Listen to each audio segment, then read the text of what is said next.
Welcome, welcome.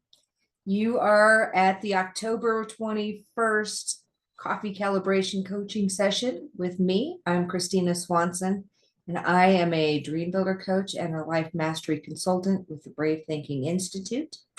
And I am so happy and grateful to be spending this Monday morning with you, helping you calibrate your mindset so that you can have a maximum impact week with me today. So in a moment, I'm going to invite you to come up with something that you're grateful for and something that you're proud of. And we're going to start our session by generating an energetic state.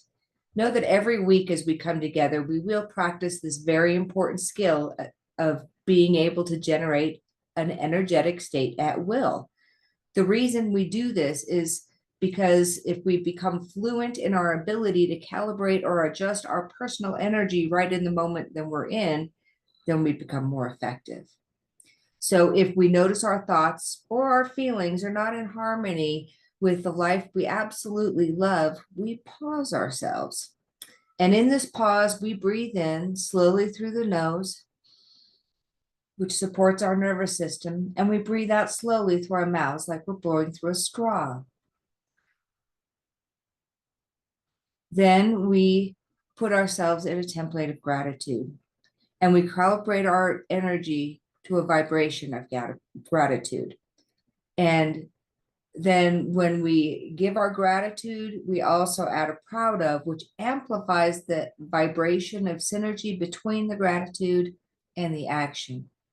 You see, the proud of acknowledges the part of ourselves that has taken an action, the part of us that is in a human form and can take action to serve our vision.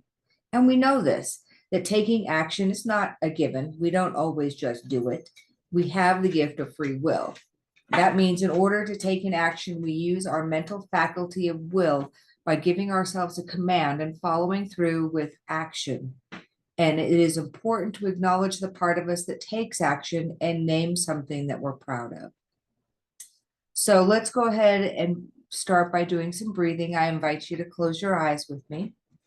And as you close your eyes, I want you to breathe in through your nose and out through your mouth as if you're breathing through a straw.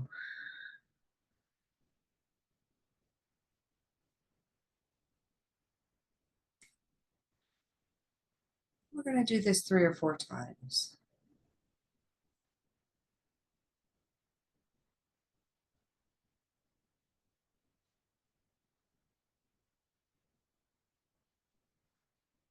And as we do this breathing, we begin to move from our sympathetic to our parasympathetic minds. Our minds are brought to the present moment, and we can focus on the here and now and our calibration. When you're ready, feel free to continue breathing as necessary, but go ahead and open your eyes. Now, because most of you aren't really there to actually speak to me, I want you to think of something that you came up with as you were breathing that you're grateful for. What are you grateful for? And what's it proud of that can go with that? What part of you has taken action? Excellent. Excellent.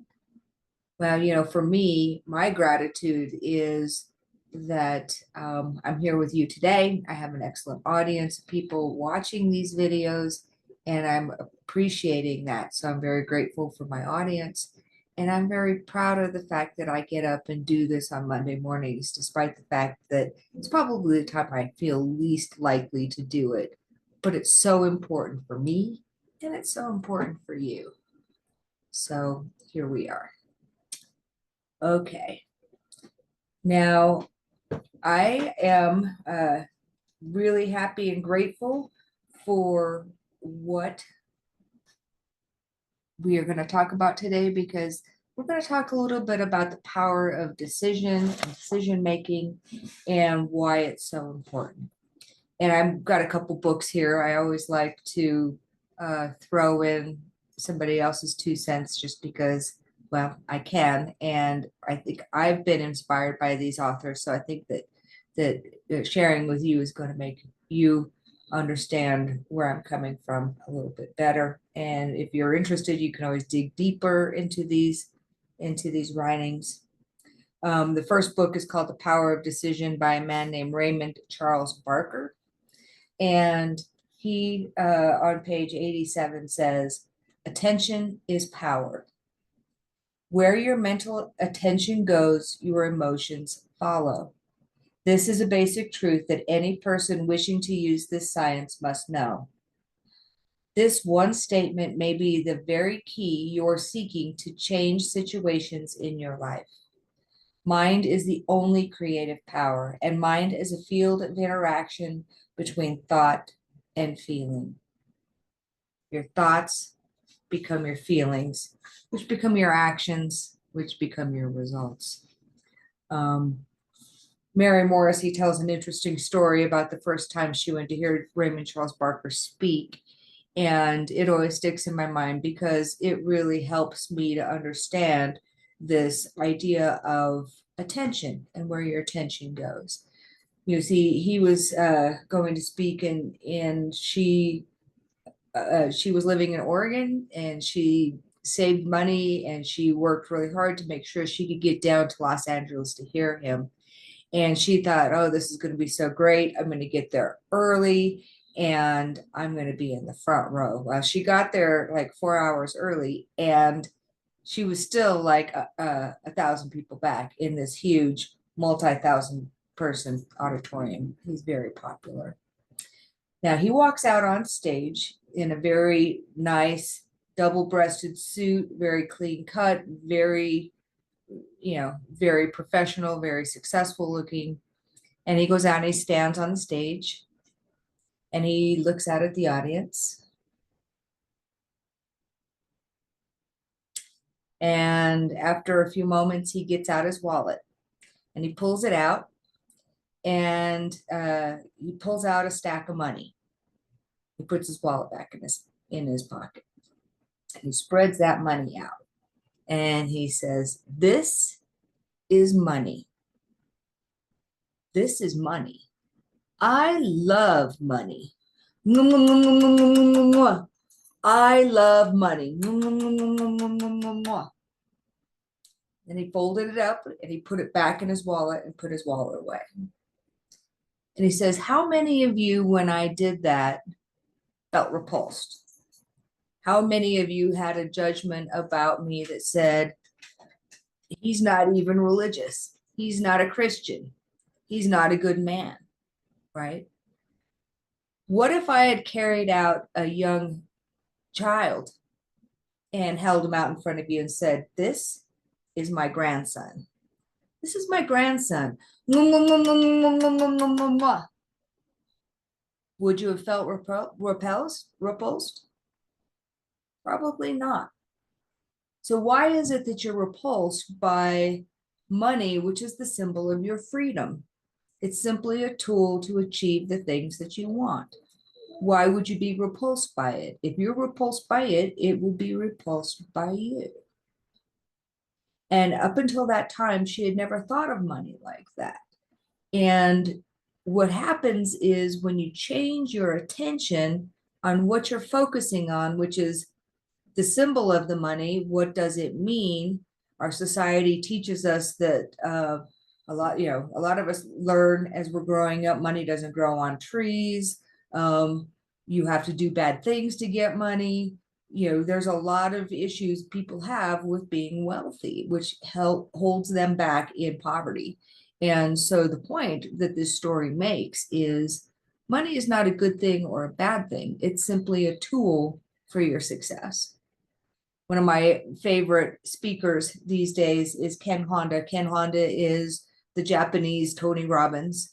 And he tells a story about his mentor, Wahe Wakita, who is I'm probably totally butchering that name, but he was the richest man in Japan for many years. He was a majority stockholder in over 100 companies, and he was very successful. And he was known for being very generous and very giving with his money. And he gave away gold coins to waitresses in restaurants for good service, for smiles, things like that. He produced these awesome fortune cookies for children. And as they were being manufactured, he had a children's song playing that said arigato, arigato, arigato, so that they had over 1 million gratitudes spoken to the cookies before they were actually delivered to the children. And he felt like that made a difference in the world.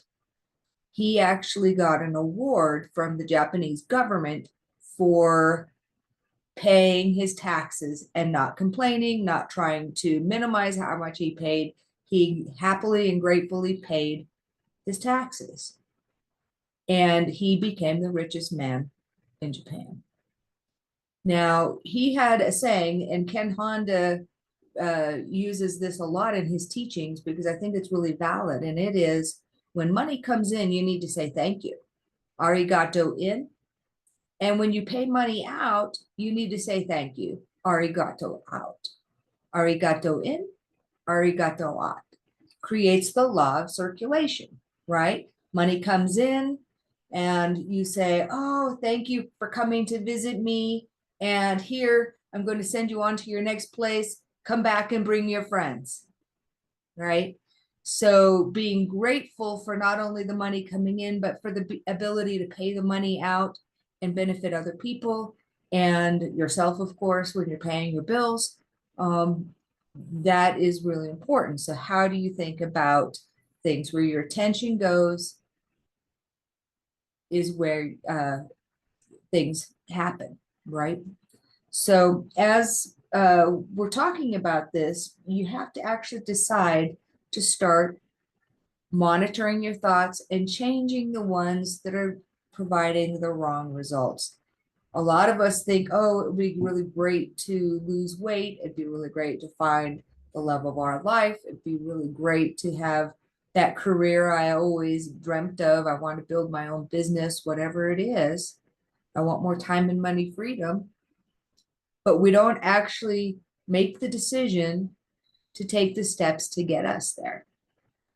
And so that's really the thing I'm trying to point out to you today is that you have to have a decision made that you're going to change something.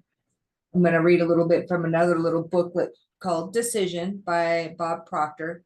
The late, great Bob Proctor, for more than 50 years, was one of the leaders in the transformational industry.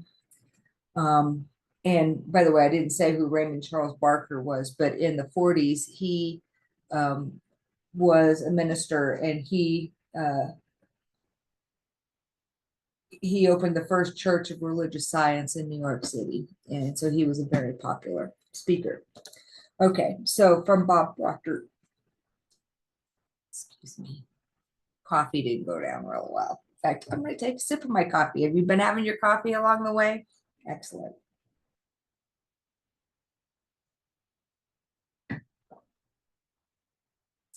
There is a single mental move you can make, which in a millisecond will solve enormous problems for you. It has the potential to improve almost any personal or business situation you will ever encounter, and it could literally propel you down the path to incredible success. We have a name for this magic mental activity, and it's called decision. Decisions or the lack of them are responsible for breaking or making any career. Individuals who may become very proficient at making decisions without being influenced by the opinions of others are the same people whose annual incomes fall into the 6 and even 7-figure category. However, it's not your income that is affected by decisions. Your whole life is dominated by this power. The health of your mind and body, the well-being of your family, your social life, the type of relationships you develop are all dependent on your ability to make sound decisions. You would think anything as important as decision making when it has such far-reaching power would be taught in every school, but it's not. To compound the problem, not only the decision-making missing from the curriculum of our educational institutions, up until recently, it's also been absent from most of the corporate training and human resources programs available. So how is a person expected to develop this mental ability? Quite simply, you must do it on your own. However, it's important to understand that it's not difficult to learn how to make decisions. Armed with proper information and by subjecting yourself to certain disciplines, you can become a very effective decision maker. Power of decisions, right? I think that one of the things that Bob really talks about the most is what it takes to be able to make those changes. And the paragraph I just read to you probably sounded pretty easy, but it's not, because what happens is what you have to do is you have to actually change the synapses that are firing between your neurons. And right now you have thoughts that you've probably been thinking for a very long time. I've been thinking about my chubby body for too many years, right? So now I'm in a well-worn rut, and it's hard to climb out of that rut because I think the same thoughts today as I thought yesterday and the day before. We think about 65,000 thoughts every day, and about 90% of those are the thoughts we were thought the day before. So how do we get out of those ruts? We have to actually make the decision that we want to get out of those ruts, and then we have to start to put ourselves into a system of support where we can use tools in order to catch the thinking we're doing and generate new thoughts. And the first thing you want to do is just notice when you're doing this, right? Oh, before I make the decision to do that, again, when that guy cuts me off in traffic, before I scream and cuss and flip him off, right? I have the choice to say, oh, that guy cut me off. What's my reaction going to be? Is it going to be the same reaction I've always had? A reaction that puts me into a very angry, negative, constricted place. And then that energy ends up lasting through the whole day. I go to work and I'm angry at work. I'm angry at the secretary, and I'm angry at my boss. And then I go home and I'm angry at my wife, all because I started that constrictive, angry energy when that guy cut me off, right? What if when that guy cut me off, you said, oh, geez, he must be really in a hurry. Somebody must be in the hospital, right? If you change the story that you think, then you can have compassion for the guy. You release the energy, you let him in, he goes off, and you go on and you continue your day. And you do so in a more relaxed and happy fashion. So you have the decision at that moment on whether you're going to react or are you going to respond. That's the first step. So how are you on making decisions? What decisions do you have in your life that you would love to work on making, but up until now you haven't had the courage to do so?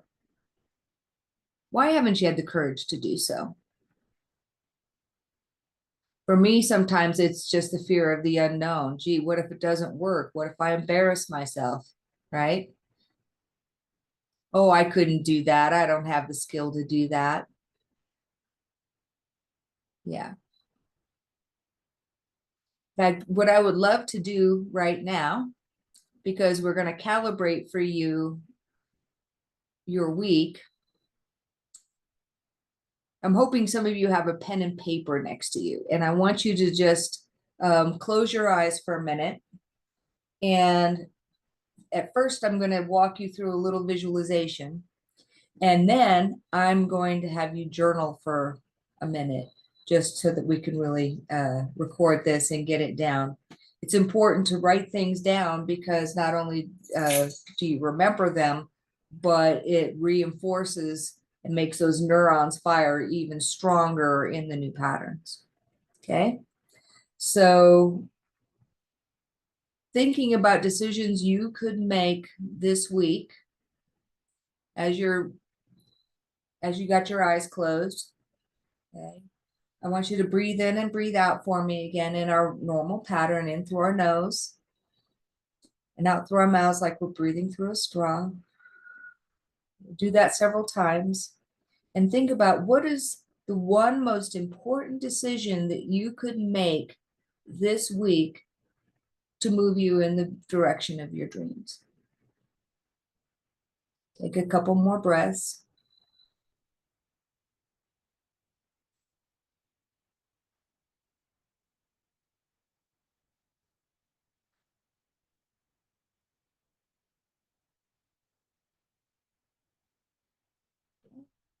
And now go ahead and open your eyes.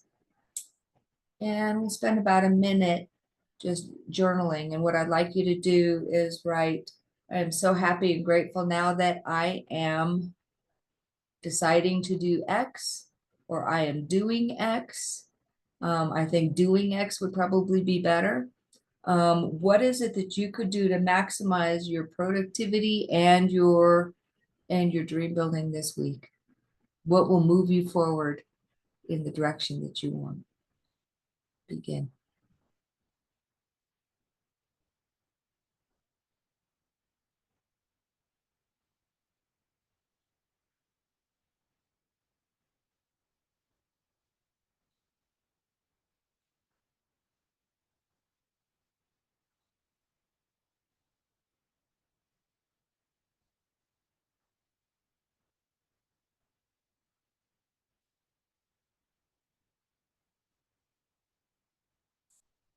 Thirty seconds.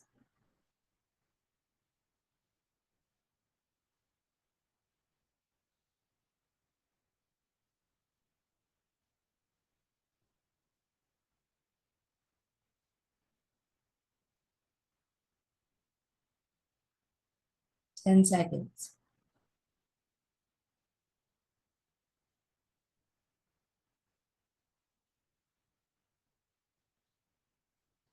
Awesome. Okay. So, how many of you came up with something that you could really do this week, maybe even today, in order to move you forward? What's the most important decision that you could make? Gotta turn that off next time. Sorry. What's the most important decision that you could make in order to move you forward this week? And so now that you have that thing in mind, I want you to do a visualization with me again, and I'm going to have you close your eyes. And I want you to imagine we're walking down a road. And as we walk down this dirt road, we get to a fork in the road. And there are two paths to take. We can take the left-hand path, we can take the right-hand path. And so I want you to think about deciding, let's take the left-hand path. And then we walk down this left-hand path, and it's 3 years from now. And 3 years from now, you haven't made a decision, you haven't taken any action, and you haven't really done anything. What's your life like? Has it changed? Are you still doing the same job? Are you still in the same mediocre relationships? Do you have the same time and money freedom issues? Is your health poor? Where are you 3 years from now?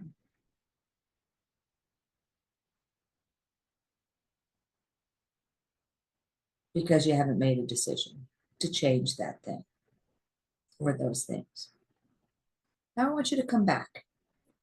Come back to the crossroads and say you took the right-hand path.